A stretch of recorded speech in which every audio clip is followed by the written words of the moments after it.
नमस्कार, कांठल की आवाज डिजिटल पर आज हम आपको ऐसी शख्सियत से रूबरू कराएंगे जिन्होंने अपने कार्यकाल में शहर की तस्वीर बदल दी। जी हाँ, विकास का दूसरा नाम, युवाओं के चहीते, प्रतापगढ़ की जनता के दिलों पर राज करने वाले सर्वमान्य नेता, किस्मत के धनी, दीपेश्वर महादेव के भक्त और गुरु कृपा प्राप्त पूज्य श्री सुनील सागर जी से विशेष आशीर्वाद प्राप्त 10 सालों तक प्रतापगढ़ पर एक छत्र राज करने वाले कमलेश दोषी आपके सामने हैं। आपका कांठल की आवाज डिजिटल के इस मंच पर स्वागत है। कांठल की आवाज डिजिटल ने जब आपने इसकी शुरुआत की थी उस दिन भी मुझे आपने बुलाया था, लेकिन व्यस्तता के कारण उस दिन तो मैं नहीं आ पाया था। लेकिन बहुत दिनों से मेरी भी इच्छा थी कि आपके इस नए काम को, इस नई ऊंचाई को मैं देखूं। आज अब आप सबके सामने हाजिर हुआ हूँ, तो मैं इनका बहुत बहुत धन्यवाद करता हूँ और इस नई शुरुआत के लिए इनको बहुत बहुत बधाई देता हूँ। इस क्षेत्र में निश्चित रूप से नई ऊंचाइयों को प्राप्त करें। अब हम आपको दिखाएंगे इनका राजनीतिक सफर।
बड़ी दुर्भाग्य की बात है, 1 घंटा 10 दिन पहले घटती है, 15 दिन पहले घटती है।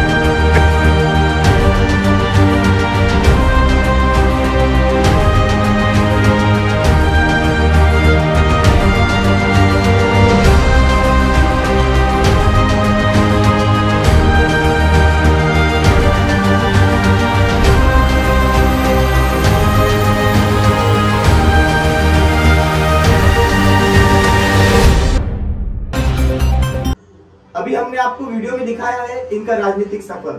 यह थे इनके राजनीतिक जीवन से जुड़े पहलू। अब हम आपको आगे बताना चाहेंगे इनसे जुड़े और किस्से, वो चीजें जो जनता नहीं जानती है या वो चीजें जो जनता जानती तो है, पर आज यहाँ पर हम आपको पुनः दिखाने जा रहे हैं। ये फूल मुझे कोई विरासत में मिले हैं, तुमने मेरा कांटों भरा बिस्तर नहीं देखा। जिस दिन से चला हूँ मेरी मंजिल पर नजर है, आंखों ने कभी मील का पत्थर नहीं देखा। तो इन अल्फाज के साथ हम आज का सफर शुरू करते हैं कुछ सवालों के साथ। मेरा पहला सवाल है, प्रतापगढ़ की जनता ने आपको 10 साल दिए हैं, कैसा रहा आपका राजनीतिक सफर? देखिए, शुरू में मैंने युवा मोर्चा में काम किया, उसके बाद पार्टी ने शहर का मुझे महामंत्री बनाया और हम सब लोगों ने, सैकड़ों हजारों कार्यकर्ताओं ने मिलकर के पार्टी कैसे आगे बढ़े और पार्टी का काम कैसे आगे बढ़े, इस सोच के साथ हमने इस राजनीतिक सफर को शुरू किया। 2005 में भारतीय जनता पार्टी ने, और खास करके नीलम मीणा और श्रीचंद जी कुकड़ा जी मेरे आदर्श हैं, उन्होंने 2005 में मुझे पार्षद का टिकट दिया। सालमपुरा से मैं पार्षद का चुनाव जीता। चुनाव जीतने के बाद पार्टी ने और मेहरबानी मेरे ऊपर की कि 14 पार्षद हमारे आए थे और हम नेता प्रतिपक्ष, पार्टी ने मुझे बना करके नगर पालिका में एक नई पहचान दी। और निश्चित रूप से वो 5 साल जो मेरे थे, वो एक ऐसी कार्यशाला थी जिसने मुझे बहुत कुछ शहर के बारे में सिखाया, शहर की कमियों के बारे में सिखाया और निश्चित रूप से शहर की जनता क्या चाहती है और शहर में क्या क्या नया होना चाहिए। उन 5 सालों में मैंने सीखने का प्रयास किया और लगातार उन 5 सालों में शहर के मुद्दे जो शहर की जनता को चाहिए उठाते रहे।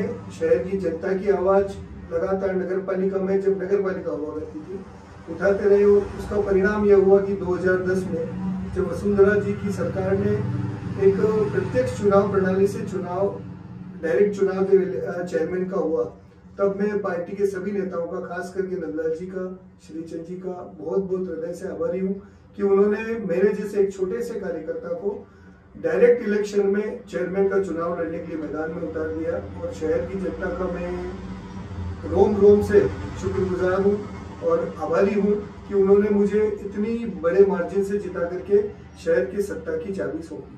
और जब 10 साल पहले मैं चेयरमैन बना था, निश्चित रूप से अंदर एक पीड़ा थी कि 5 साल तो खूब चिल्लाया, 5 साल पहले खूब कहा कि ये होना चाहिए वो होना चाहिए, तो मेरे अंदर एक न्याय करने का जज्बा था कि जो मैंने विपक्ष में रहते रहते जो चीज़ें उठाई थी वो जनता के सामने उनको साकार करना है और जनता के उन सपनों को मुझे मंजिल तक पहुंचाना है। और जब मैं चेयरमैन बना, आप ताज्जुब करेंगे, शहर का कुल बजट 3.5 करोड़ रुपया था। 3.5 करोड़ रुपए से लेकर के, जिसमें सैलरी भी आती है और सारे खर्चे नगर पालिका के विकास का भी आता है। और मैं आपको बता दूं कि नगर पालिका स्वयं एक सरकार है। नगर पालिका एक ऐसी सरकार है जिसको जितने काम करने हैं उतने आय के साधन भी खुद को ढूंढने हैं। तो ऐसी सरकार, 3.5 करोड़ का बजट, प्रतापगढ़ में ऐसा कोई बड़ा आय का स्रोत नहीं कि हम नगर पालिका के और जनता के सपनों को साकार कर सकें। 3.5 करोड़ के बजट को आप ताज्जुब करेंगे, जब 2020 का अंतिम बजट मैंने फरवरी में नगर पालिका में पेश किया, नगर परिषद में किया, वो 53.5 करोड़ का था। इस सपने को हमने ऐसे साकार किया कि प्रतापगढ़ में कोई आय का स्रोत नहीं, शहर के सपने साकार करने, तो हमने लैंड बैंक बनाया। क्योंकि नगर पालिका एक्ट में जमीनों का जो ऑक्शन होता है वो 100% नगर पालिका का अध्यक्ष बोर्ड की स्वीकृति से और प्रस्ताव की स्वीकृति से अपने विवेक से शहर के विकास में खर्च कर सकता है। तो मैं खास करके नेताओं का मैंने धन्यवाद दिया। मेरे साथी जितने भी अधिकारी कर्मचारी थे उन्होंने हृदय से मेरा साथ प्रारंभ से ही दिया। उन्होंने ऐसी कीमती जगह मुझे लैंड बैंक बना करके दी और टुकड़ों टुकड़ों में फेज वाइज हम उसको ऑक्शन करते गए और ये सब काम करते गए जो आपके सामने। 3.5 करोड़ के बजट को इन्होंने 53 करोड़ पहुंचा दिया। ऐसा व्यक्ति और ऐसा इनका कार्यकाल रहा है, तो इन्होंने प्रतापगढ़ को नई ऊंचाइयां दी है। अब हमारा साक्षात्कार जारी है। हमारा अगला सवाल है, जैसा कि हमने शुरुआत में कहा, ये फूल मुझे कोई विरासत में मिले हैं, तुमने मेरा कांटों भरा बिस्तर नहीं देखा।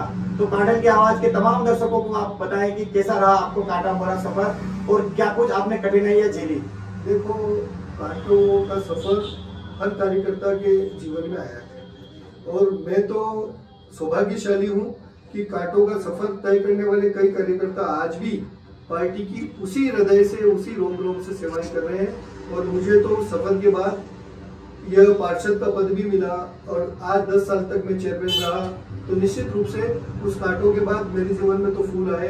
मैं पार्टी का, पार्टी के पार्षदों का, पदाधिकारियों का, शहर की जनता का हृदय से धन्यवाद और आभारी हूँ और रहूंगा।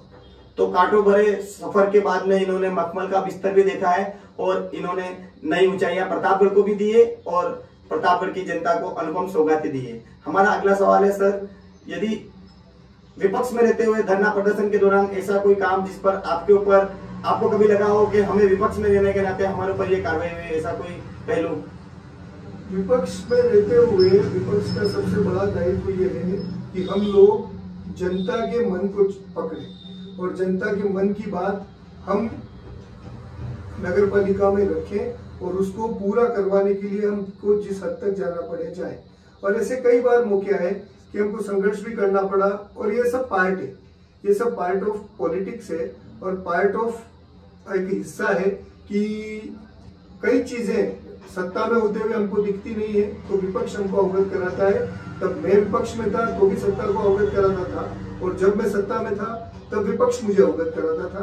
तो ऐसा ये सब चीजें हैं कि जो विपक्ष में हम रहते हैं तो ईमानदारी से उस चीज का भी निर्वहन करें। तो यदि विपक्ष में रहते हुए लाठी भी खानी पड़े तो खानी चाहिए। ऐसा जज्बा विपक्ष में होना चाहिए ताकि पक्ष भी उस हिसाब से काम करे और लोगों के काम हो।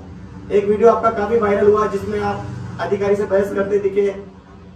यदि ऐसे वीडियो जब वायरल होते हैं तो जनता से जुड़ा होता है, उस दौरान आपको कैसा लगा? देखो, एक चीज तय है, चयन किए गए अधिकारी और चुने हुए राजनेता, ये दोनों का तालमेल और दोनों मिलकर के यदि काम करे तो निश्चित रूप से सरकार और दीनदयाल जी का जो हमारा सपना था कि अंतिम व्यक्ति तक हर चीज पहुंचे, वो साकार हो सकती है।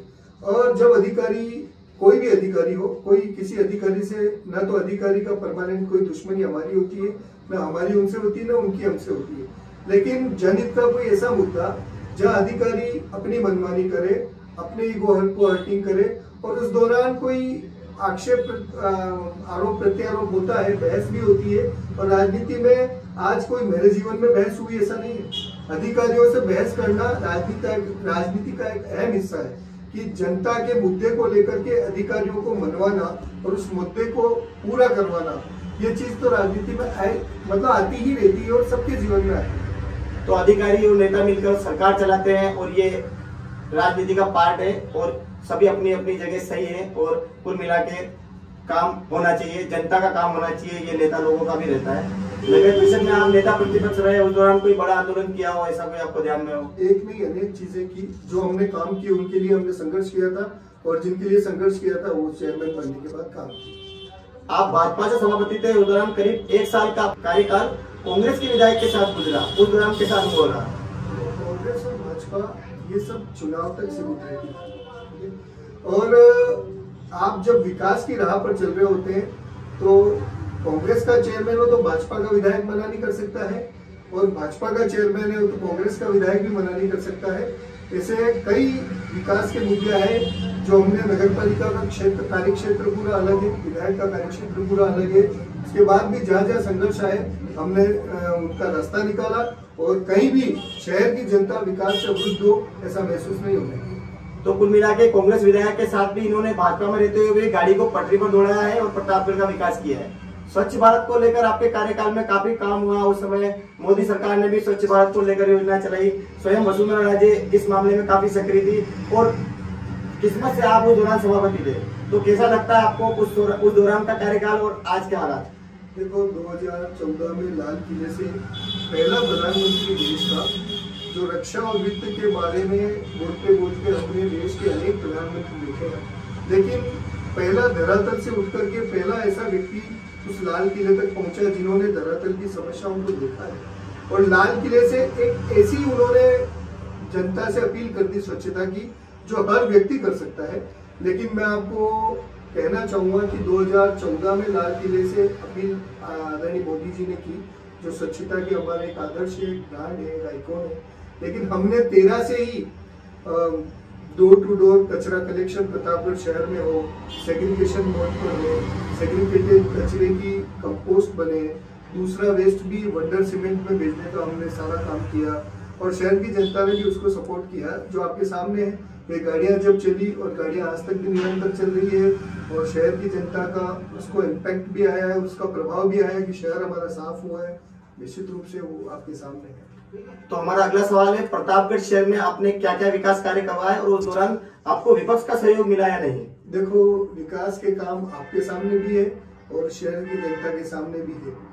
मैंने कहा ना आपको कि शहर की गरीब जनता को अपने मोहल्ले में एक छोटे छोटे सामुदायिक भवन रिसोर्ट के रूप में मिले, जहाँ उनके मांगलिक काम को निपटाए, हमने उस काम को साकार किया है। शहर में हमारा छोटा सा शहर था, छोटी छोटी गलियों में ट्रैफिक की शिकायतें थी, हमने एक नहीं अनेक ऐसे मार्ग खोले हैं, जैसे उसमें नंद मार्ग प्रमुख है।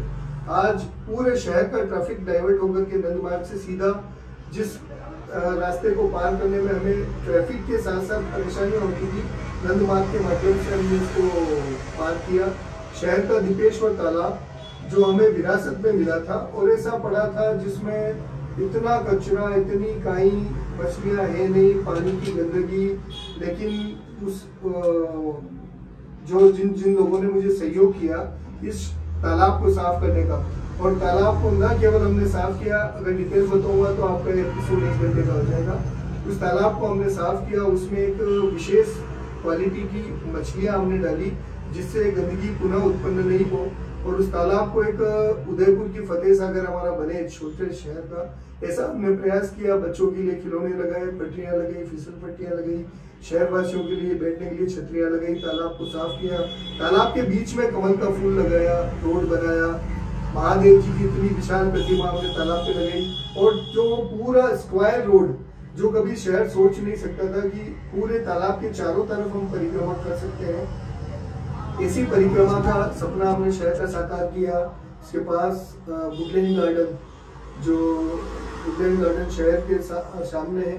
और इतना बड़ा गार्डन, मुझे कई अधिकारियों ने कहा कि पूरे डिवीजन में शायद ऐसा गार्डन नहीं है।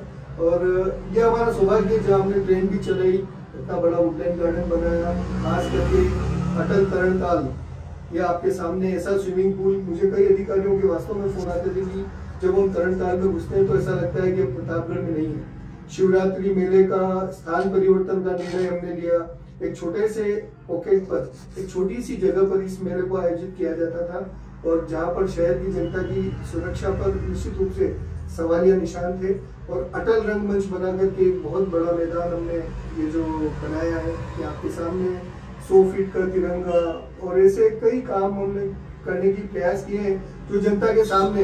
मैं आज इस मंच से बोलूं तो भी सामने, नहीं बोलूं तो भी शहर की जनता के वो सब काम सामने है। तो जहां तक हमारी जानकारी में दीपेश्वर तालाब को ड्रीम प्रोजेक्ट के तरह लिया गया था, और उस समय पे ये ड्रीम प्रोजेक्ट प्रतापगढ़ के शहर सभापति का नहीं होकर और पूरी प्रतापगढ़ की जनता का हो गया था। जहां तक हमारी जानकारी में तालाब के विकास को लेकर बहुत काम हुआ था, आम जनता ने सहयोग किया था, शहर के समाज सेवियों ने स्वयं काम किया था, और काफी सहयोग के बाद में इस तालाब को निखारा गया है, और उसमें आपका विशेष योगदान रहा है। एज ए सभापति आपने उस पर काम किया है, एज ए महादेव के भक्त होने के नाते आपने उस क्षेत्र का विकास किया है, जिसको प्रतापगढ़ की जनता कभी भूल नहीं सकती। और मैं कांठल की आवाज डिजिटल मंच के माध्यम से खुले मन से आपको इसके लिए धन्यवाद देता हूँ। अब हम कांठल की आवाज के तमाम दर्शकों को एक बात और बताना चाहेंगे कि शहर में गणेश घाट का निर्माण हो या 100 फीट तिरंगे की सौगात, इसको लेकर कांठल की आवाज समाचार पत्र ने खास मुहिम चलाई थी, जिसे जनता का अपार समर्थन मिला और इनके कार्यकाल में शहर को यह सौगात मिली। हमारा अगला सवाल है, 20 अगस्त 2015 का वो दिन जब कांग्रेस के 16 पार्षद और भाजपा के 14 पार्षद, और जब गोटी पड़ी और आप जीत गए तो कैसा रहा वह पल? 20 तारीख को मैं कभी भूल नहीं सकता हूँ। और जब हम, आजकल व्यवस्था हो गई है, चुनाव के बाद हम सब लोग बाहर चले गए थे, जितने भी पार्षद हम सब लड़े थे। और जब सुबह सुबह 20 तारीख को परिणाम आया, 21 को हुए वो चुनाव, 20 को जब वो परिणाम आया, 19-20 को, और जब 14 पार्षद आए, कांग्रेस के 16 आए, तब मैंने नगर पालिका में मेरे जो कर्मचारी थे उनको बोल भी दिया कि भाई अपना सामान सब समेट लेना, और अपने जो महापुरुषों की तस्वीरें हैं, जो अटल बिहारी वाजपेयी जी की है, दीनदयाल जी की है, निश्चित रूप से विपक्ष आने के बाद उनको इस गलत तरीके से ना हटाए, उनका अपमान ना हो, ऐसे अपना जो निजी जो भी चीजें हैं, फाइलें हैं, ये सब निकाल करके अपने को रिटायरमेंट मतलब घर जाना है। और भगवान से निश्चित रूप से मैंने एक प्रश्न किया था कि 5 साल मैंने इतनी ईमानदारी से, इतनी पारदर्शिता से शहर की सेवा का काम किया है, और उसके बाद भी मुझे उम्मीद थी कि 30 में से मुझे 22, 23, 24 आप दोगे, भगवान देंगे बता, पर आपने 14 दिए। पता नहीं क्या रहस्य है, भगवान जाने। लेकिन मेरी आपसे प्रार्थना है कि मैंने यदि ईमानदारी से 5 साल जनता की सेवा की और पारदर्शिता के साथ की हो, पूरी गंभीरता से हर चीज को किया हो, तो आप कोई चमत्कार करना। और निश्चित रूप से चमत्कार हुआ।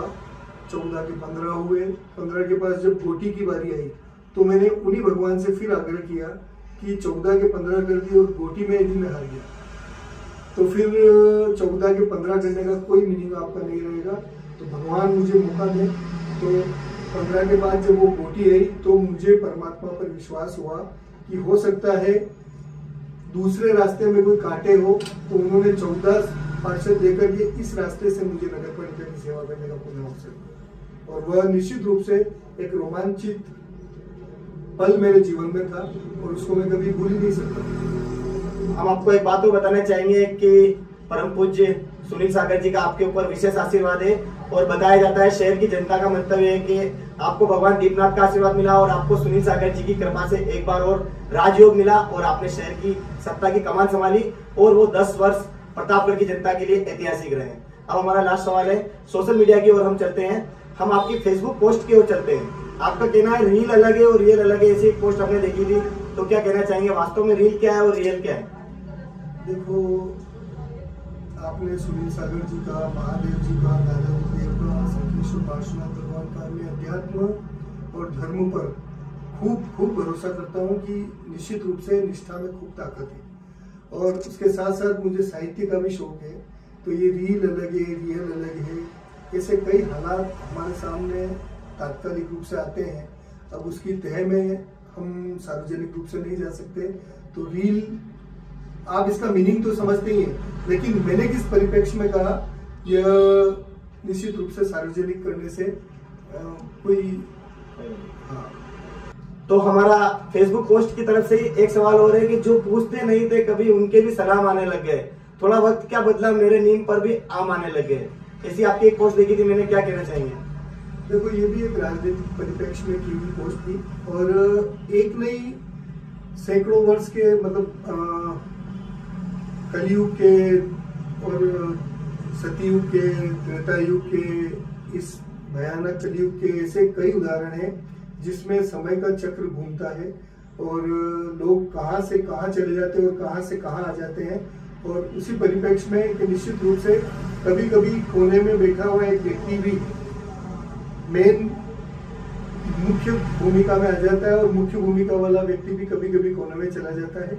और ऐसा राजनीति में नहीं, हर क्षेत्र में, समाज में, संगठन में, पार्टी में, हर जगह हमको ऐसी चीजें और ऐसे दृश्य देखने को मिलते हैं। तो वक्त के बिसात है, वक्त बदलता रहता है और हम यही चाहेंगे कि आपकी मनोकामना पूरी हो, आपको जो आपके अरमान है उनको पंख लगे। लास्ट सवाल हमारा है, राजनीति अपनी जगह है और राजनीति से जुड़े कई पहलू होते हैं, जो कुछ पहलू लोगों के सामने होते हैं, कुछ पहलू छुपे हुए रहते हैं। आपका 10 वर्ष का कार्यकाल रहा है, आपने सभापति के रूप में प्रतापगढ़ की जनता को सेवाएं दी है। आने वाला समय गर्त में क्या होगा उसका कोई खुलासा नहीं है, परंतु आप इस सभापति के पद से बड़ा ऐसा कोई पद जिस पर आपकी नजर हो, या आप चाहते हो कि मुझे वो पद मिले, या आप प्रतापगढ़ विधानसभा या किसी ऐसी विधानसभा से जुड़ना चाहें, या ऐसी विधानसभा में जाकर लोगों की सेवा करने का कोई लक्ष्य हो, ऐसा कुछ हो तो आप जनता को बताएं। देखो, पार्टी की सैकड़ों, हजारों, लाखों कार्यकर्ताओं ने पार्टी की सेवा प्रतापगढ़ में की है। मैं प्रतापगढ़ का हूँ, प्रतापगढ़ की बात करूँगा, और सभी कार्यकर्ताओं का मन और महत्वाकांक्षा निश्चित रूप से होती है। लेकिन मैं सौभाग्यशाली हूँ कि लाखों कार्यकर्ताओं ने, हजारों कार्यकर्ताओं ने मेरे साथ पार्टी की सेवा की और मुझे पार्षद से लेकर चेयरमैन तक आने का सौभाग्य तो प्राप्त हुआ। और देखो, राजनीति में कभी भी अवसर अचानक आते हैं। तो हमारा साक्षात्कार समापन की ओर है और हमने कमलेश जी डोसी से जुड़े हर पहलू को जाना है और आप तक पहुंचाया है। प्रतापगढ़ जिले भर की जनता, प्रतापगढ़ विधानसभा की जनता और राजस्थान की जनता में एक नाम, एक सभापति का नाम जो कि सीएम वसुंधरा राजे के समय रहा, वो आपका रहा।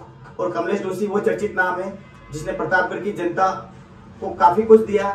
तो समापन की तरफ हम चल रहे हैं और एक आखिरी सवाल हमारा बाकी रहा है जिसको हम पूछने जा रहे हैं, और वो मेरा सवाल नहीं है, वो पूरे प्रतापगढ़ जिले की जनता का सवाल है। तो सवाल आपके सामने है। हमारा सवाल है कि इन दिनों राजनीति आपसे दूर है या आप राजनीति से दूर हैं? देखो, न राजनीति मेरे से दूर है, न राजनीति से मैं दूर हूँ, न पार्टी मेरे से दूर है, न मैं पार्टी से दूर हूँ। और मैंने आपको कहा, लगातार 20 साल मुझे हो गए हैं, मैंने धरातल कभी नहीं छोड़ा। आज भी मैं मैदान में सक्रिय हूँ, ग्राउंड पर सक्रिय हूँ, कार्यकर्ता सब संपर्क में हैं। और रहा सवाल राजनीति से दूर होना या राजनीति दूर हो जाना, ये सब आपका प्रश्न है। जब राजनीति में क्या होता है, मुख्य रूप से चुनाव, और जब भी चुनाव आए, और अब मेरे हटने के बाद जब भी नगर पालिका का, नगर परिषद का चुनाव आया, हम पूरी पार्टी ने, पूरे संगठन ने एक साथ मिलकर के काम किया और उसका परिणाम आपके सामने है। और अब दूसरा विधानसभा का चुनाव आने वाला है, हम सब मिल करके काम करेंगे और उसके परिणाम भी आपके सामने होंगे। जय श्री राम। जय श्री राम। और निश्चित रूप से आपका आभारी हूँ कि काठल की आवाज़ डिजिटल ने मुझे समय दिया और मुझे मेरी बातें रखने का जो प्लेटफॉर्म, जो सौभाग्य आपने दिया है, बहुत बहुत धन्यवाद आपको मुझे देता हूँ। और पहले भी मैंने कहा, अभी करता हूँ, भगवान से मेरी प्रार्थना है कि आप जिस क्षेत्र में लोकतंत्र का चौथा स्तंभ बन करके काम कर रहे हैं, निश्चित रूप से नई ऊंचाइयां प्राप्त करें और नया नाम आपको मिले। धन्यवाद। जय भारत, धन्यवाद। जय।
15 दिन पहले